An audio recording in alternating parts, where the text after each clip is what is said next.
দাঁড়ানোর পরে আমরা যারা ফ্যামিলি আছি, হাজব্যান্ড অ্যান্ড ওয়াইফ, আমরা একসাথে আমাদের দুইটা পাসপোর্ট একসাথে দিব।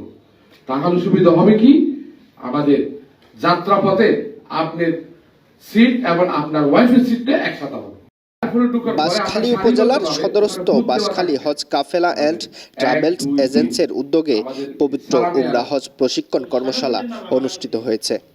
শুক্রবার সকালে উপজেলা সদর জলদি বিএক city সেন্টারস্থ Banshkhali Hodge Kafela and travels agents কার্যালয়ে অত্র হজ কাফেলা ট্রাভেল এজেন্টের স্বত্বাধিকারী আলহাজ মাওলানা আমানুল্লাহর সভাপতিত্বে আয়োজিত উমরা হজ প্রশিক্ষণ কর্মশালায় উপস্থিত নারী পুরুষদের উমরা হজ পালন সংক্রান্তে হুকুম আহকাম বিষয়ে দিক নির্দেশনামূলক আলোচনা করা হয়। বিশেষ করে স্বামী স্ত্রী একসাথে উমরা যাত্রীদের ক্ষেত্রে একসাথে বিমান টিকিট বুকিং নিয়ম সহ বিভিন্ন বিষয়ে শিক্ষা বিষয়ক আলোচনা করেন অত্র হজ কাফেলা অ্যান্ড ট্রাভেলস এজেন্সির ব্যবস্থাপনা পরিচালক ও মুয়াল্লিম আলহাজ মোহাম্মদ ইমরান।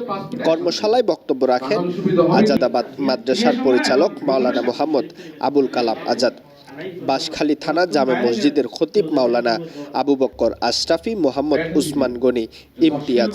এ সময় উপস্থিত ছিলেন বীর মুক্তিযোদ্ধা আহমদ সফা, অ্যাডভোকেট সাজ্জাদ হুসাইন তালুকদার, লাব্বাইক হজ কাফেলার ডিরেক্টর মোহাম্মদ সুয়াইবুল ইসলাম, রাইহানুল আকসা হজ কাফেলার মালিক হাফিজুল ইসলাম কাইসার।